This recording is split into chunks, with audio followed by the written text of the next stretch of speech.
تھا کہ ایک دشمنی سی پیدا ہو جاتی تھی دل میں حضور کے خلاف اور صادق الایمان مسلمانوں کے خلاف.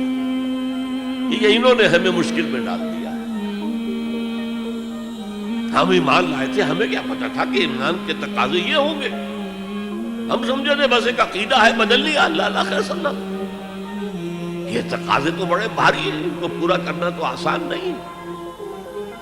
وہ جو اقبال کہتا ہے تو بچا بچا کے نہ رکھ اسے, تیرا آئینہ ہے وہ آئینہ کہ شکستہ ہو تو عزیز تر ہے نگاہ آئینہ ساز میں. جان اور مال بچاؤ نہیں, خرچ کرو.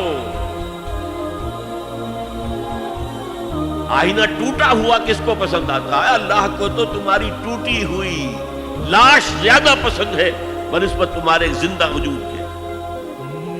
حضرت حمزہ کی لاش جب آئی تھی حضور کے نگاہوں کے سامنے, ناک کٹی ہوئی ہے, کان کٹے ہوئے ہیں, پیٹ چاک کر کے کلیجہ چبایا گیا ہے. اللہ کی نگاہ میں اس کٹے پھٹے جسم کی جو قدر ہوگی اس کا ہم اندازہ نہیں کر سکتے. تو بچا بچا کے نہ رکھ اسے, تیرا آئینہ ہے وہ آئینہ کہ شکستہ ہو تو عزیز تر ہے نگاہ آئینہ ساز. آئینہ ساز اللہ ہے. تو ایک تو دشمنی ہو جاتی تھی رسول سے, اور اس میں ایک خاص واقعہ میں آپ کو بتا دوں. حضور نے مدینہ تشریف آوری کے 6 مہینے کے بعد 7ویں مہینے سے چھوٹے چھوٹے چھاپا مار دستے بھیجنے شروع کر دیے to threaten the life line of Mecca. مکے کی جو ساری معیشت تھی وہ تجارت پر تھی.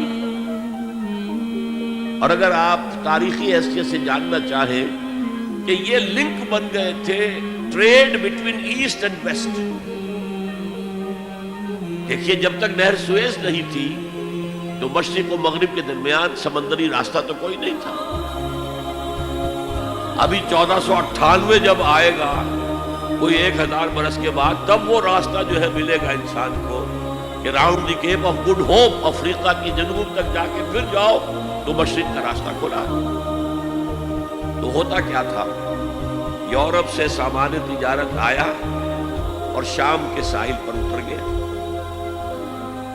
ادھر ایسٹ انڈیز سے جاوا, سماٹرا, ہندوستان, چائنا, ادھر سے مال آیا سمندر کے راستے سے اور یمن کے ساحل پر اتر گیا.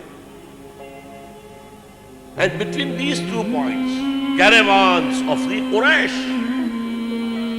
they were going to and fro. جنوب میں گئے, سردیوں کے زمانے میں وہ جاتے تھے جنوب میں, گرمی کم ہوتی تھی یمن کی طرف. وہاں سے مال اٹھایا اور چلے اب شام تک پہنچ کر شام کے ساحل پر پہنچا دیا. وہاں سے شام کا ساحل یورپ کا آیا ہوا سامان اٹھایا اور وہ لا کے سیدھا جنوب میں, سیدھا راستہ تھا بالکل سیدھا, اسٹریٹ ٹو دی نارتھ. اور وہ جو ہے آ کر یمن میں اتار دیا. یمن سے پھر مشرقی ممالک کے تاجر وہ خریدیں گے اور لے جائیں گے کشتیوں کے ذریعے سے. شام سے یورپ کے تاجر وہ جو ہے وہ خریدیں گے اور لے جائیں گے. تو یہ کنیکشن بن گئے تھے between the trade between east and west. اور ان کو یہ سہولت حاصل تھی, پروٹیکشن حاصل تھی کہ کوئی بھی قبیلہ عرب کا ان کے کیروانز کے اوپر حملہ نہیں کر سکتا تھا, because they were the custodians of Kaaba. اور تمام قبیلوں کے بت کعبے میں رکھے ہوئے تھے as if they were hostages with them. کوئی قبیلہ ان کے خلاف جارحیت کرے گا تو وہ اس کے بت کی گردن مروڑ کر باہر پھینکیں گے. اس وجہ سے انہیں اس پوری تجارت کے اندر, اور ان کی جو مالی حیثیت بہت بہتر تھی قریش کی, بقیہ پورے عرب سے اس کا سبب یہ تھا. اب حضور نے کیا کیا, اسے تھریٹن کیا. We are very much here now. This can be called the economic blockade of Mecca. یہ تھا پھر جس کے نتیجے میں, اچھا اس وقت تک قرآن مجید میں قتال کا حکم نہیں آیا تھا. یہ حضور کی اپنی تدبیر تھی, اپنا اجتہاد تھا. تو وہ کہتے ہیں دیکھو جی ابھی قرآن میں تو حکم آیا نہیں, یہ تو کچھ ایڈونچرس آدمی معلوم ہوتے ہیں, ایمبیشس آدمی معلوم ہوتے ہیں, انہوں نے ہمیں مصیبت میں ڈال دیا. پھر ان کا کہنا یہ تھا کہ بھائی دعوت سے, تبلیغ سے, نصیحت سے, ٹھنڈی ٹھنڈی باتوں سے اپنی بات پھیلاؤ. یہ کیا چھیڑنا قریش کو کہ پھر جنگوں کا آغاز ہو جائے. اندر تو تھی اپنی بزدلی، لیکن اس کے اوپر ردے چڑھ رہے تھے فلسفے کے. جیسے ہم کہتے ہیں کہ اگر کسی کو گڑ دے کر مارا جائے تو زہر ضرور دینا ہے. تو اس اعتبار سے وہ حضور سے بھی اپنے دل میں عداوت محسوس کرنے لگے. اور یہ جو مسلمان ہیں، یہ فینیٹکس، یہ پاگل، یہ جذباتی لوگ، یہ نہ دائیں دیکھتے نہ بائیں دیکھتے ہیں، نہ سامنے کے خطرات نہ پیچھے کے حالات، نہ انہیں اپنے بیوی بچوں کا کوئی خیال ہے، کچھ بھی نہیں. اور یہ فوراً کھڑے ہو جاتے ہیں، چل پڑتے ہیں، فوراً لبیک کہتے ہیں. جب یہ لبیک کہتے ہیں تو ہم نمایاں ہو گئے نا. اگر سب بیٹھے رہتے تو ہم بھی انہیں میں شامل رہتے. اس وجہ سے پھر وہ عداوت کا درجہ ان کے اندر پیدا ہوا. یہ تھرڈ سٹیج ہے ٹیوبرکلوسس کی. نفاق جب اس درجے کو پہنچ جاتا تھا تو اب اس کے علاج کا کوئی امکان نہیں. یہ ہے غیر شعوری نفاق. وہ اپنے آپ کو مسلمان سمجھتے تھے، مسلح سمجھتے تھے، تو یہ پھیلا رہے محمد اور اس کے ساتھی صلی اللہ علیہ وسلم. خام خواہ چیلنج کر رہے ہیں قریش کو. یہ انداز جیسے کہ سورہ بقرہ کے دوسرے رکوع میں ہے، وَإِذَا قِيلَ لَهُمْ لَا تُفْسِدُوا فِي الْأَرْضِ قَالُوا إِنَّمَا نَحْنُ مُصْلِحُونَ. جب ان سے کہا جاتا تھا دیکھو اللہ کے دین کو قائم کرنے کے لیے ایک جمعیت فراہم ہوئی ہے، اس کے امیر محمد ہے صلی اللہ علیہ وسلم، اور اب عالمی اصلاح کا ایک پروگرام پیش نظر ہے، تم اس جماعتی زندگی میں رکھنا ڈال رہے ہو تو گویا کہ فساد مچا رہے ہو.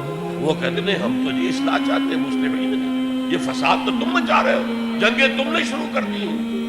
ہم تو کہتے ہیں کہ صلح کے ساتھ کام کرو اور دعوت و تبلیغ کے ذریعے سے، صرف اس مشنری زیل کے ذریعے سے اپنی بات کو پھیلاؤ. یہ تھے مدینے کے منافقین. اب چند باتیں میں اس نفاق کے ضمن میں اور عرض کروں. حضور نے فرمایا صلی اللہ علیہ وسلم نفاق کے بارے میں، ما خافہ الا مومن وما امنہ الا منافق. نفاق کا خوف رہتا ہے صرف صاحب ایمان کو، اور نفاق سے اپنے آپ کو محفوظ سمجھتا ہے صرف منافق. صاحب ایمان تو ہمیشہ اس فکر میں رہتے تھے ہم سے کوئی کمزوری ظاہر نہ ہو جائے، مال اور اولاد کی محبت کہیں ہمارے قدم نہ روک لے، کہیں اللہ کے ہاں ہمارا شمار منافقین میں نہ ہو جائے. کوئی چھوٹی سی تقصیر ہو گئی تو وہ بھی انہیں معلوم ہوتا تھا کہ جیسے پہاڑ ان کے سروں پر آ گیا ہے. حضور نے فرمایا کچھ لوگ ایسے ہوتے ہیں کہ اگر گناہ کر بیٹھتے ہیں تو ایسے محسوس کرتے ہیں کہ پہاڑ تلے آ گئے، اتنا بوجھ، اتنا احساس کے اوپر سخت. اور کچھ لوگ ایسے ہوتے ہیں کہ بڑے سے بڑا گناہ کر کے بس اتنا سا احساس ہوتا ہے کہ ناک پر مکھی بیٹھ گئی تھی، ہم نے یوں کیا اڑا دیا، بس اتنا احساس. وہ ضمیر نام کی اندر شے وہ بتاتی تو ہے تم نے غلط کام کیا، اس سے زیادہ نہیں، مکھی اڑا دی خلاص. تو ما امنہ الا منافق.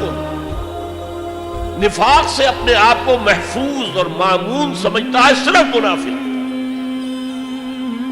یہ غیر شعوری نفاق ہے نا. وہ نہیں جانتا کہ میں منافق ہوں، وہ تو کہتا ہے میں مسلم ہوں، میں محمد کے پیچھے نمازیں پڑھتا ہوں صلی اللہ علیہ وسلم، میں روزے رکھتا ہوں،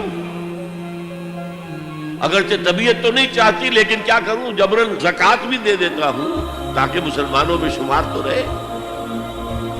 وہ تو اپنے آپ کو مسلمان سمجھتا تھا منافق. تو ما امنہ الا منافق وما خافہ الا مومن. مومن کو خوف رہتا ہے کہ کہیں میں نفاق کی سرحدوں کے اندر داخل نہ ہو جاؤں.